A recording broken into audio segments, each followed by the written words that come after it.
इस वीडियो में हम लोग डिस्कस करने वाले हैं इस पर्टिकुलर क्वेश्चंस के बारे में जो कि आपके एग्जामिनेशन पॉइंट ऑफ व्यू से काफ़ी इंपॉर्टेंट है।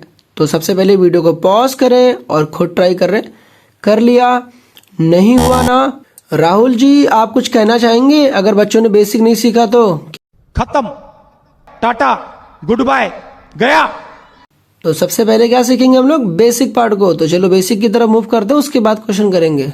के पास नाइट्रोजन कंटेनिंग हमारे पास कंपाउंड्स है 6 या 7 कार्बन हो। और एक बात यहाँ पर नोट डालकर लिख लो कि जब भी कार्बन तो होंगे 6 या 7 कार्बन होंगे, लेकिन कार्बन और हाइड्रोजन के बीच गैप ना 1 या 2 का ही होना चाहिए। अगर ऐसा है तो समझ आना कि इन्हीं कंपाउंड की भाई साहब बात कर रहे हैं वहां से। तो इसका मतलब ये जो कंपाउंड दे रखा है बेसिकली ये है बेंजेमाइड, और ये है हमारे पास एनिलीन, और ये है नाइट्रोबेंजीन, और ये है बेंजीन साइनाइड। अब इसका मॉलिक्यूलर फॉर्मूला कैसे लिखते हैं और क्या रिप्रेजेंटेशन होता है पहले इसको सीख लो। कि भाई साहब देखो क्वेश्चन तो कर ही लोगे, लेकिन आगे और भी क्वेश्चन में कैसे किस तरीके से अप्रोच की रहती है वो भी मैं आपको सिखा रहा हूँ। तो सिंपली यहाँ पर देखो, जब भी आपके पास ये वाला रिंग दिख जाए ना, ये बेंजीन रिंग, तो समझ जाना इसको क्या लिखते हैं हम लोग, C6H5 कहते हैं। तो इतना वाला पार्ट जो लिखा है दिस इज बेसिकली C6H5 लिखा है। और ये जो CONH2 एज इट इज छाप दो पहले, CONH2। कई बार आपको ना ऐसे भी लिखा मिल सकता है ABCD क्वेश्चन जब करने जाओगे तब।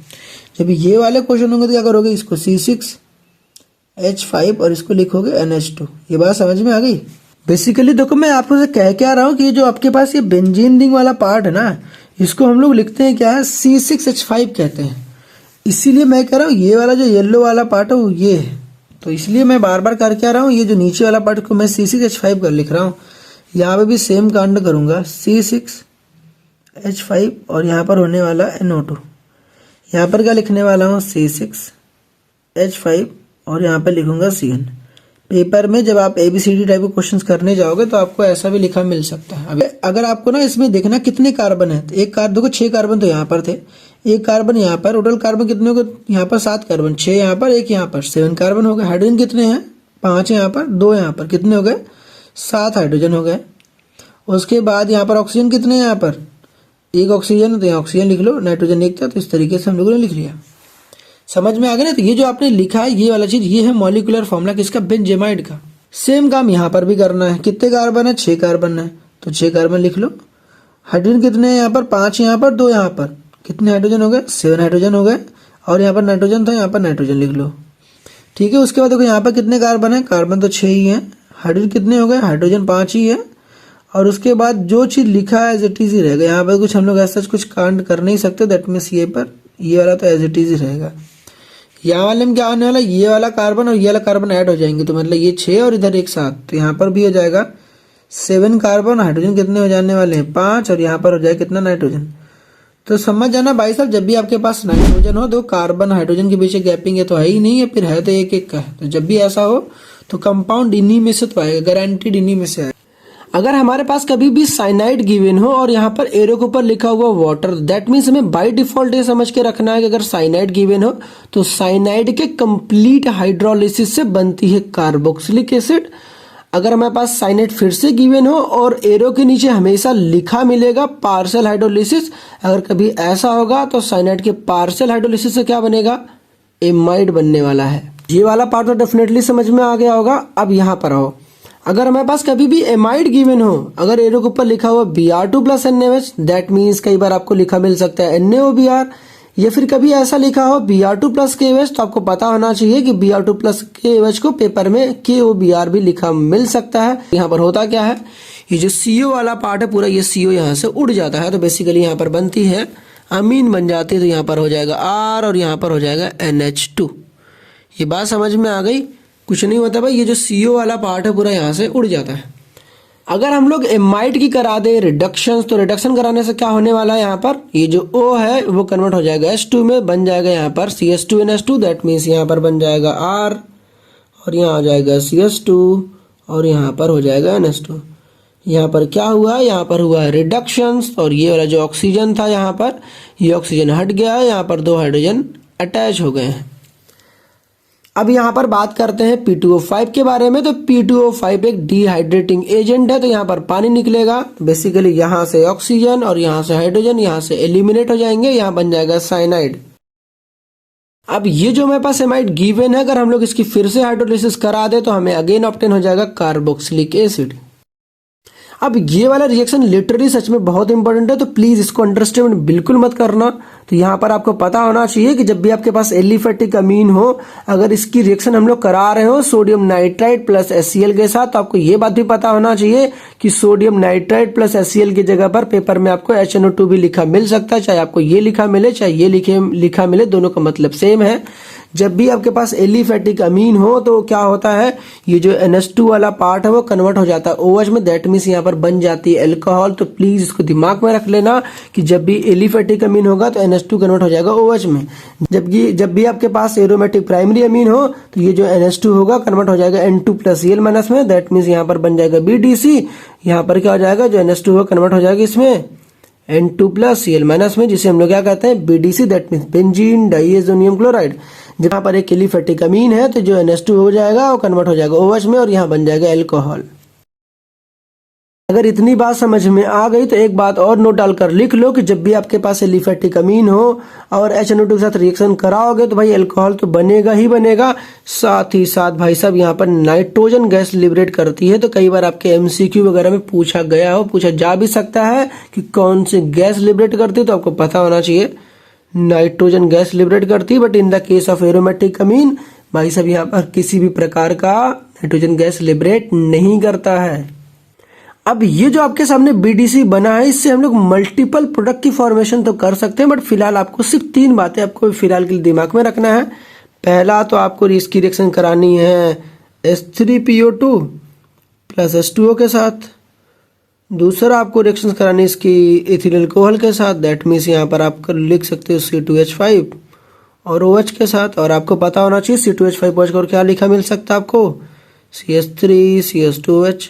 तो पेपर में ये लिखा हो ये लिखे हो, दोनों का मतलब सेम ही है। और तीसरी जो आप दिमाग में रख लो, इसकी रिएक्शन करा दोगे अगर आप वाटर के साथ, वाटर कैसा होगा, वार्म वाटर होगा, हॉट वाटर होगा। तो बेसिकली देखो 3 डिफरेंट रिएक्शन होंगे, एक ये और ये है। अब यहाँ पर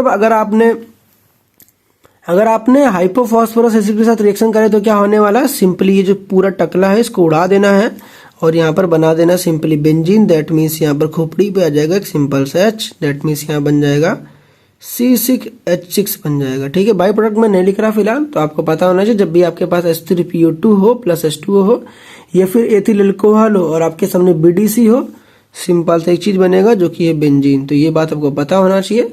अगर आपके पास वार्म वाटर हो तो कुछ नहीं करना होता, N2 gas based leaving group है, N2 गैस निकल जाएगी, Cl निकल जाएगा, यहाँ पर सिंपली आ जाएगा फेनॉल। क्या बन जाएगा, फेनॉल। जिंक डस्ट के साथ रिएक्शन करानी पड़ेगी, सिंपली यहाँ भी कुछ नहीं होगा, ये जो ऑक्सीजन है यहाँ से हट जाएगा, फिर से यहाँ बन जाएगा बेंजीन। तो ये बेसिक इन्फॉर्मेशन आपको पता होना चाहिए। अगर इतनी इन्फॉर्मेशन आपको है तो डेफिनेटली अब हम लोग रिएक्शन की तरफ मूव ऑन कर सकते हैं।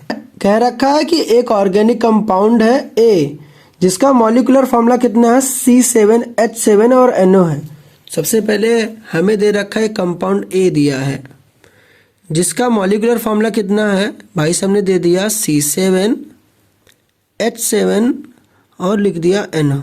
ठीक है, उसके बाद बोल रहे हैं कि जो ये कंपाउंड A है रिएक्ट कर रहा है Br2 विथ एक्वस NaOH। तो भाई जो कंपाउंड A है ये रिएक्शंस कर रहा है Br2 विथ NaOH के साथ।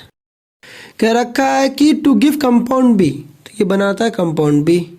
ठीक, कि which on reaction with NaNO2 plus HCl at 0 degree Celsius gives compound C। ये जो B है कह रखा क्वेश्चन में, ये रिएक्शंस करता है NaNO2 प्लस HCl के साथ 0 से 5 डिग्री सेल्सियस टेम्परेचर पर। ठीक है, क्या बनाता है, कंपाउंड C बनाता है। ठीक है, यहां तक बात समझ में आ गई। जो ये compound C on heating with C2H5OH, जो ये कंपाउंड C बना है इसको अगर हम लोग हीट करते हैं किसके साथ, C2H5OH के साथ, क्या करेंगे, इसको हीट करेंगे।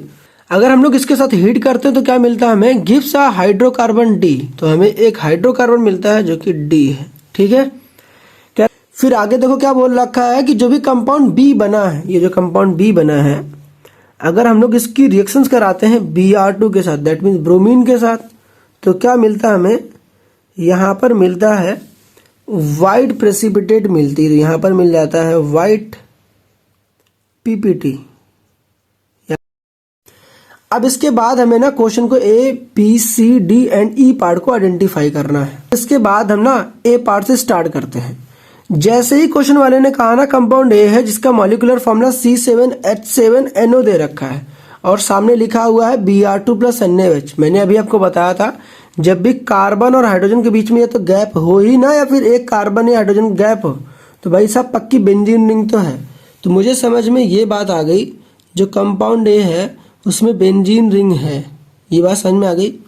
और जैसे ही भाई क्वेश्चन वालों ने दे रखा ना Pr2 + NaOH, मेरे को समझ में आ गया भाई साहब MID ही है, CONS2 है। तो यहाँ पर क्या बनाना है CONS2। तो आपको पता होना चाहिए कि CONS2 का मॉलिक्यूलर फॉर्मूला ही यही होता है। भाई कार्बन गिन लेना, अभी आपको थोड़ी देर पहले बताया था। तो जो कंपाउंड ए होगा यही होगा, ठीक है। तो कंपाउंड ए हमें समझ में आ गया। अब जैसा कि मैंने अभी आपको बताया कि जब भी आपके पास Br2 + NaOH हो क्या करता है ये CO वाले पार्ट को यहाँ से उड़ा देगा, ठीक है। तो सिंपली क्या बन जाएगा, यहाँ पर बन जाएगा एनिलीन बन जाएगा। एनिलीन बना है, क्या करना है इसको हमें NaNO2 + HCl के साथ ट्रीटमेंट करनी है। तो क्या बन जाएगी BDC बन जाएगी यहाँ पर।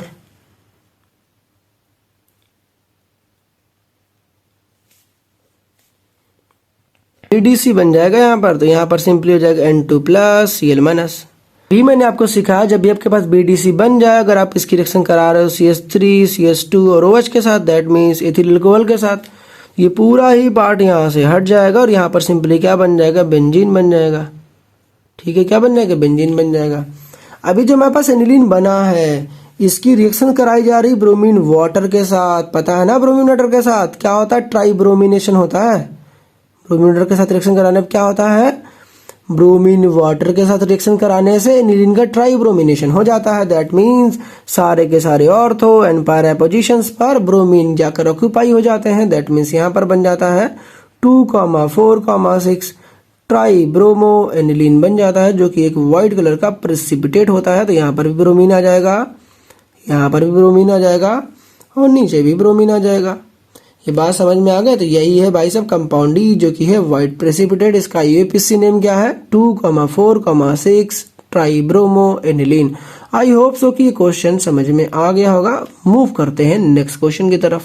जब भी आपके पास क्वेश्चन आता है तो सबसे पहला आपका काम क्या होता है, जैसे जैसे क्वेश्चन में कहा गया है उसको अच्छे से रीड करो और जैसे जैसे कहा गया उसको लिखना स्टार्ट कर दो। जैसे कि कहा गया है एक कंपाउंड ए है on reduction with iron scrap and hydrochloric acid gives compound B. तो जैसे कहा उसने एक कंपाउंड ए है, ठीक है, इसकी करा रहे हैं हम लोग रिडक्शंस करा रहे हैं विथ आयरन स्क्रैप। जैसे बोला आयरन का मतलब हो गया Fe, उसके बाद HCl बोला, देखो हाइड्रोक्लोरिक एसिड बोला गया, दैट मीन्स यहाँ पर HCl की बात कर रहा है, ठीक है। ये जो कंपाउंड ए है Fe + HCl के साथ रिएक्शन करता है, बनाता कंपाउंड्स बी बनाता है, ठीक है। जिस बी का मॉलिक्यूलर फॉर्मूला दे रखा है C6H7 और N दे रखा है। तो बी का मॉलिक्यूलर फॉर्मूला कितना है C6H7 और यहाँ दे रखा है N। कह रहा है compound be on reaction with chloroform plus alcoholic KOH। जो हमारे पास कंपाउंड बी है ये रिएक्शन करता है chloroform, that means CHCl3 plus alcoholic KOH लिख दो या फिर सिंपली मैं KOH लिख दे रहा हूँ। तो बनाता है कंपाउंड सी बनाता है with obnoxious smell of carbylamine due to formation of C. तो जो कंपाउंड सी बनता है उसकी एब्नॉक्सियस स्मेल होती है, दैट मीन्स काफी बेकार सा स्मेल होता है। अभी तक हम लोगों ने क्या किया है, जो भी क्वेश्चन में कहा गया था उस सारी ही बात को अच्छे से पढ़ा और जैसे जैसे बोला गया था सबको हम लोगों ने लिख लिया। अब हमें लगाना है अपना दिमाग। जैसा कि मैंने बार बार आपसे कहा कि जब भी आपको कार्बन दिखे 6 दिखे और आपके पास हाइड्रोजन दिखे, कार्बन हाइड्रोजन के बीच गैप कितने का है, सिर्फ 1 का है। और इसका मतलब मुझे ये समझ में आ गया है जो ये कंपाउंड्स वो कुछ और नहीं है, ये हमारे पास एनिलीन है, क्योंकि ऑक्सीजन वगैरह है नहीं तो एमाइड भी नहीं होने वाला, NO2 भी नहीं होने वाला है। दैट मीन्स ये जो कंपाउंड बी है वो बेसिकली एनिलीन है। क्या है, एनिलीन है।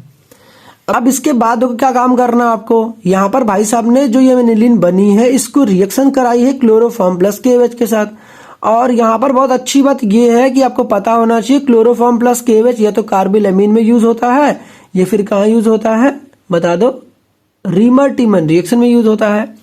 अब यहाँ पर भाई साहब ने पहले ही थोड़ा सा हिंट दे दिया कार्बिलमीन, तो समझ में आ गया। और दूसरी अगर ये ना देते तो मैं समझ जाता कि ऑब्नॉक्सियस स्मेल का मतलब ही क्या होता है, बहुत बेकार स्मेल। और यहाँ समझ में आ गया कि जो NH2 वो कन्वर्ट हो जाएगा NC में। दैट मीन्स यहाँ पर आइसोसाइनाइड बन जाता है और इसी कंपाउंड का नाम है जो ये बना है बेंजीन आइसोसाइनाइड को ही हम लोग कहते हैं कार्बिलमीन, तो इसी के नाम है कार्बिलमीन। तो इसकी रिएक्शन कराई किसके साथ, क्लोरोफॉर्म प्लस KOH के साथ। अब ये वाली बात तो डेफिनेटली समझ में आ रही होगी ना। अब इसके बाद बच्चा फंसता है यार कंपाउंड ए को आइडेंटिफाई करने में। तो अगर आपने पढ़ा होगा, मैंने बताया है बार बार कि चाहे आपके सामने Fe+HCl लिखा हो या फिर आपके पास लिखा SN+HCl लिखा हो या फिर आपके पास लिखा हो भाई H2 के साथ नहीं पढ़ोगे पिटोगे, तीनों में से कुछ भी लिखा हो, तो अल्टीमेटली आपको पता होना चाहिए कि जो पीछे वाला पार्ट होता है, जो कंपाउंड होता है, कंपाउंड है नाइट्रो कंपाउंड होंगे।